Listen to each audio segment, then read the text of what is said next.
na minha visão, um dos grandes desafios das empresas de tecnologia, não é de hoje, é mão de obra. A gente vem batendo na tecla já há alguns anos sobre... E não porque a gente acha bonito fazer um programa de formação, mas porque é necessário. A Tecnospeed faz programa de formação quase que desde sempre, porque... Teve o nosso famoso Aspira, né? Sim, teve muitos projetos que a gente participou, seja sendo protagonista, seja apoiando, mas projetos de formação, porque o meio acadêmico não dava conta de formar no ritmo, né, a mão de obra no ritmo que nós precisávamos. E a gente, na Tecnospeed, ainda tem um cenário um pouquinho diferente, porque os nossos clientes são empresas de software. Então, entre as empresas de software, nós vimos muitas vezes elas disputando funcionário. Agora, como é que a gente, com o cliente, vai disputar funcionário com um cliente nosso? Então é um pouco mais complexo. Sim. Então a gente se viu forçados a criar programas de capacitação. Nesse sentido, Gabi, você vê esse alinhamento da mão de obra, formação de mão de obra, desculpa, talvez como o pilar mais forte nas empresas de software, ou essa é uma viagem minha aqui enquanto Tecnospeed? Não, cara, porque você tá dentro de uma organização, então é um problema que é real, sabe? Então acho que assim, cada organização vai ter a sua dor. E o ESG, a gente tem o ESG, ele entrou muito forte na discussão quando o mercado financeiro começou a olhar para isso, né?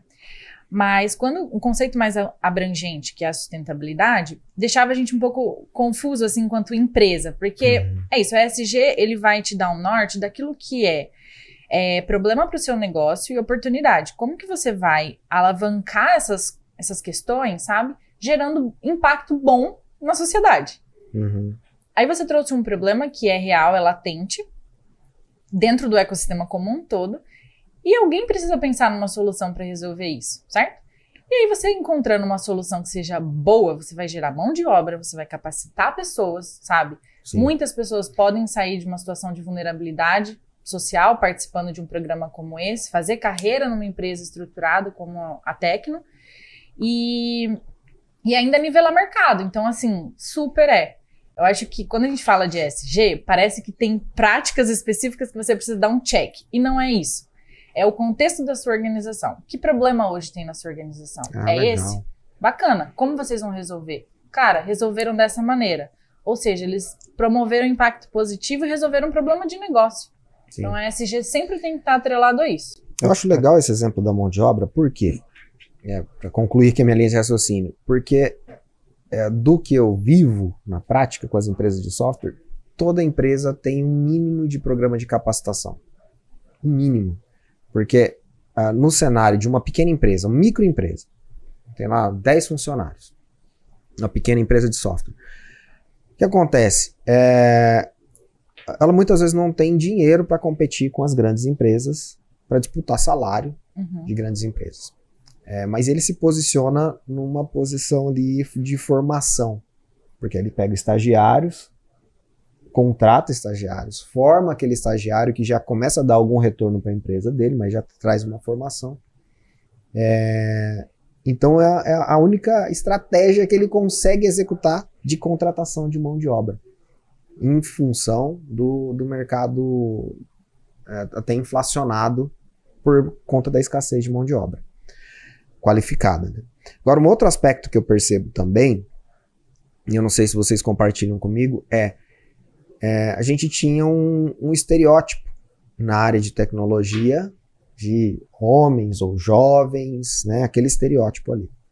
Mas a escassez começou a ficar tão grande e as empresas de tecnologia começaram a entender que elas são além, como a gente está falando aqui, além do software, né? Além do codar. Então, poxa, eu preciso de alguém para o marketing. E aí você vai procurar alguém de marketing.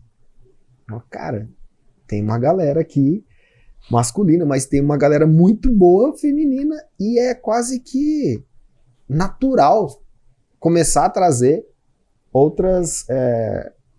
Pluralidade, né? Pluralidade, eu acho que esse é o termo. E não só de sexo, mas também de regiões do país.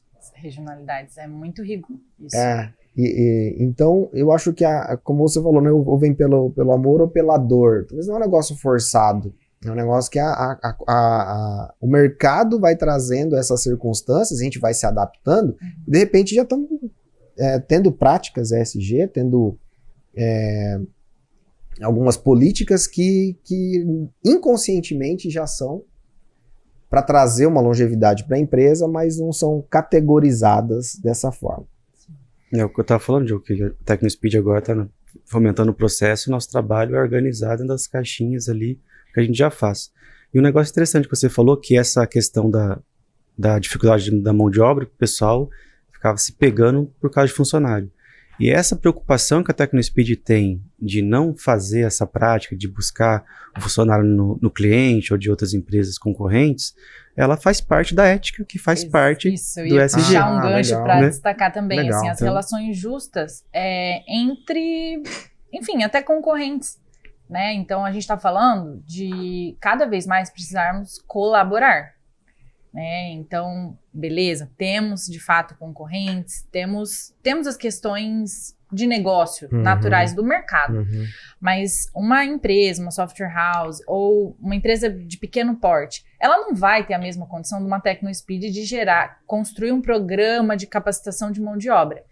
Cara, mas ela pode ser parceira da Tecno, entendeu? Então, unir esforços, porque isso reduz o investimento financeiro que as empresas têm que fazer, gera escala, né, para impacto positivo e, você se torna forte, você tem aliados. Então, essa questão de relações justas, parcerias justas, transparentes, né, a partir do princípio da ética, né, eu não vou sair roubando o colaborador e tudo mais. Também é um diferencial, entra muito nesse pilar ética. Legal.